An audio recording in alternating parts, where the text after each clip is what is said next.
Panibagong araw at panibagong experience na naman tayo mga kabahog.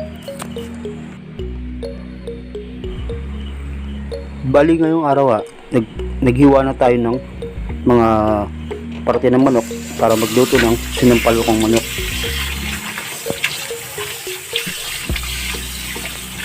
Hinugasan ng alam natin dito yung mga manok.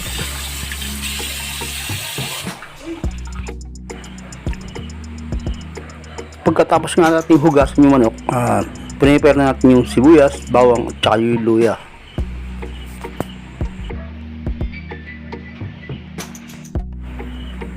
Dito nga nagpainit na tayo ng mantika sa ating kawali.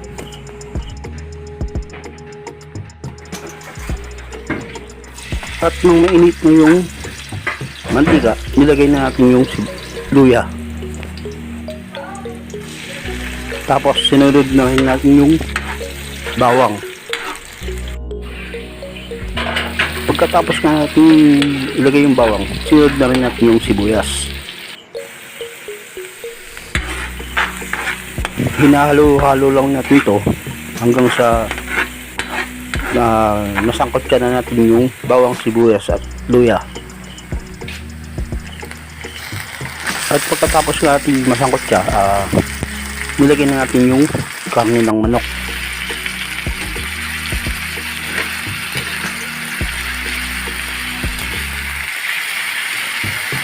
Hinalo-halo lang natin yung manok para yung lasa ng bawang, sibuyas at luya ay manikit sa laman ng manok.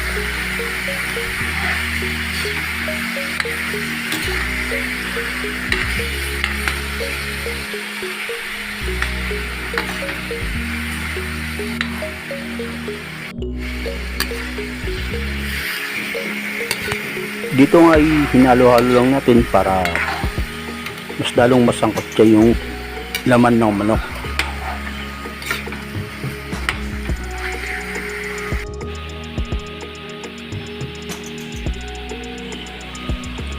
Pagkatapos nating haluin, naglagay na tayo rito ng patis para pandagdag lasa.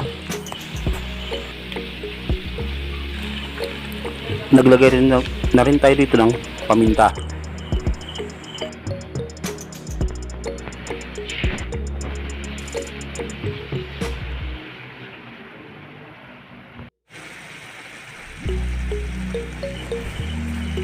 Pagkatapos nating isangkot siya yung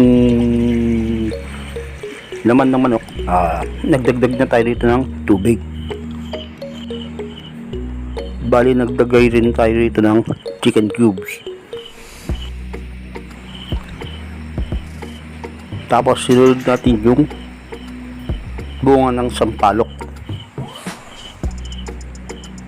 Bali nung napakuluan na yung bunga ng sampalok, hinango rin natin.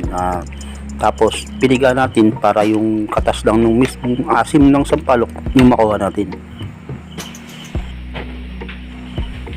Pagkatapos na natin pigain yung sampalok, ibinuhos na natin yung pinagkatasan niya. Sa oras nga na ito, nilagyan na natin ng siling green. Pagkatapos nun, nilagyan na rin natin yung dahon ng pechay.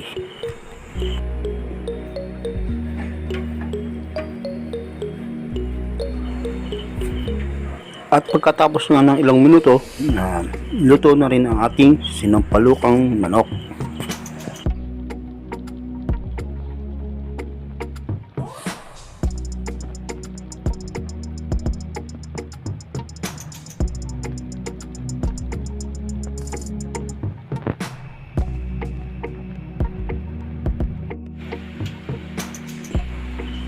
Salamat sa panonood mga kabahog. Enjoy at ingat lang lagi. See you sa susunod na eksena.